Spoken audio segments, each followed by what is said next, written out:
You're watching Eye on Africa on France 24. I'm James Creedon. These are the headlines from across the continent this evening. 250,000 people in Somalia are struggling with the consequences of severe flooding. We'll hear from those who are managing the response to the crisis. And flooding is also wreaking havoc on Central African Republic. Our correspondents have been talking to those left homeless in the capital, Bangui. We'll bring you that report at the top of the show. Now, for South Africans, it has been a weekend of celebrations. The Springboks won the Rugby World Cup in Japan. On top of that, South Africa was awarded a slew of World Rugby gongs. We'll recap on their winning streak. And we'll travel to Ghana, where African Americans are visiting in their thousands for the so-called Year of Return. That is to mark the 400th anniversary of the slave trade. And DNA testing is providing a means for some to close the gap between the past and the present. Thanks for watching. Now we'll start in Somalia, where schools in hard-hit areas have been forced to shut their doors as the country continues to struggle with heavy flooding. Over 250,000 people have been displaced. In the central Somali town of Beledweyne, rising floodwaters meant that students and teachers were forced to flee to higher ground, where aid agencies are providing life-saving assistance for hundreds of thousands. Let's take a listen to some of those managing the response effort. A total of 86 schools have been affected by the floods. More than 27 students are out of school as a result. 700 teachers are also out of work as locals flee to higher ground due to floods in Beledweyne city and surrounding regions. Last year we witnessed a similar tragedy. We hope this will be the last kind of floods witnessed in Beledweyne. We will work with neighboring countries and all relevant authorities to mitigate the crisis and ensure our people don't have to suffer again. Meanwhile, similar problems in the Central African Republic. The capital, Bangui, is still flooded 2 weeks after heavy rains caused the Ubangi River to burst its banks. 30,000 people have been left homeless as a result. This report from our correspondents on the ground. Along the banks of the Ubangi River, which recently flooded some neighborhoods in the capital, a temporary camp is hosting about 300 flood victims. It is made up of mostly women and children who were in desperate need of assistance. Each family receives a package of basic necessities comprising soap, diapers and some milk. The aid will help them get over the next few days. No one wants to be here for long. But finding accommodation for the flood victims is an uphill struggle for the Central African Minister of Humanitarian Affairs, who came to visit bringing blankets and bags of rice. Our fellow people are out here in the streets. It's the aftermath of a natural disaster. Homes are flooded, destroyed. Families with 5 or 6 children have seen their houses collapse. What do we do for these people? We need funds to handle this. Meanwhile, the most pressing needs have to be addressed. Scores of families sleep under giant tents while waiting to be transferred to this warehouse. This cotton production site is being refurbished because of the emergency at hand. Nikes is relieved as he is currently living on the streets with his 3 wives and 18 children. We experienced a similar catastrophe in 1999. We were abandoned by the government. This time, we are happy that the minister is here to see us just days after the disaster. She even brought us the gifts that you see here. We feel comforted and we are grateful. However, most of the flood victims have received no assistance yet, like Pascal. Close to 300 inhabitants of this area are sleeping in these metal huts, which once served as shelter to war victims.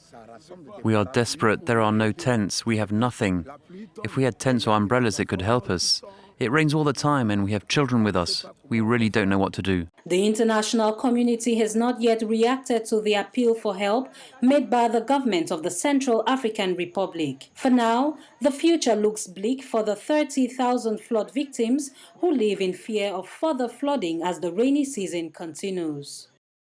It was a boost for morale across South Africa. The Springboks secured a decisive victory in the Rugby World Cup on Saturday. In a highly symbolic moment, C.A.R was the first black captain to lift aloft the World Cup for the country. Unsurprisingly, the Springboks also won the gong for Team of the Year. Rassie Erasmus won Coach of the Year, and the flanker Pieter Steph du Toit won Player of the Year. Nicola Germain has more. After its victory in the World Cup, the good news continued for South Africa. At the World Rugby Awards, the Springboks won the Team of the Year trophy. Their manager, Rassie Erasmus, was named Coach of the Year. And flanker Peter Steph du Toit was Player of the Year. Everyone here said tonight it's a team sport, and I can't emphasize that more. So to my teammates, the friendship we made over these last few months, it's unbelievable. And yeah, for me personally, it's a massive honour to accept this award. C.A.R, who lifted the World Cup after defeating England, was the first black captain of South Africa. The Springboks have now won the trophy 3 times, equalling New Zealand's record. We have so many problems in our country, but to have a team like this, we come from different backgrounds, different races, and we came together with one goal, and we wanted to achieve it. I really hope that we've done that for South Africa to show that we can pull together if we want to work and achieve something. Khaleesi mentioned South Africa's problems because although apartheid was officially abolished 29 years ago, since then the nation has struggled economically and many black citizens remain in poverty. In 1995, Nelson Mandela handed their first ever World Cup to Springboks captain Francois Pienaar. But Pienaar said this 2019 victory was even more significant because back then rugby was mostly watched and played by white people, whereas this year the team was backed by the whole nation. And now for catch up on news stories from across the continent today. In the Republic of Guinea, police fired live rounds at protesters on Monday, wounding at least 2 people. Violence erupted after hundreds marched in the capital, Conakry, to accompany the coffins of people killed during demonstrations last week. 8 people have died since mid-October in protests against a possible 3rd term for President Alpha Condé. Tanzanian authorities have banned all commercial activities inside a large refugee camp. The Nduta camp hosts 73,000 Burundian refugees. The move is seen as a bid to force them to leave. Now, while some refugees have been voluntarily repatriated, the majority remain in camps out of fear for their security should they return to Burundi. The number of attacks against health workers in DR Congo, battling the Ebola outbreak, has reached 300 so far this year, with 6 fatalities. DR Congo health workers are frequently the subject of violence. A lot of this is down to fear by many people in conflict-racked regions of the authorities interfering. Many are unaware of the consequences of the Ebola virus. The latest victim, a radio host who had been drawing attention to the epidemic.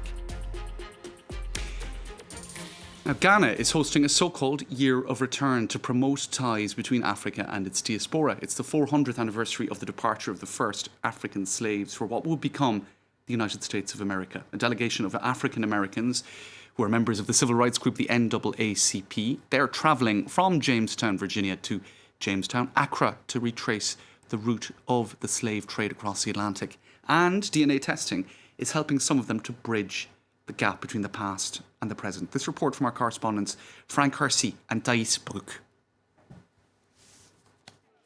A group of over 200 African Americans arrive at Ghana's Cape Coast Castle, a former British slaving post. It's been 400 years since the first African slave stepped foot in what would become the United States. Judy Thomas is a retired teacher from Chicago. It's just emotional to come to some place where your ancestors, are from, and being African American, we don't know where we came from. We just know that we originated on someone's plantation. The castle was one of the largest slaving posts in Africa. Those who survived its dungeons would be led through the door of no return down to the beach. There, they would take their final steps in Africa before being forced onto ships. And I'm just sorry for all the suffering that they had to endure. And I have, led a good life, and they would be proud of me and what I have accomplished in my lifetime. It may be Ghana that's hosting the Year of Return, but people were taken from across Western Africa to be forced into slavery. And most African Americans are unclear about their African heritage. We should not be denied our ancestral knowledge. No people should be denied their ancestral knowledge. Before they left the States, members of the group took DNA tests to trace the earliest African relative on their maternal side. And when we were taken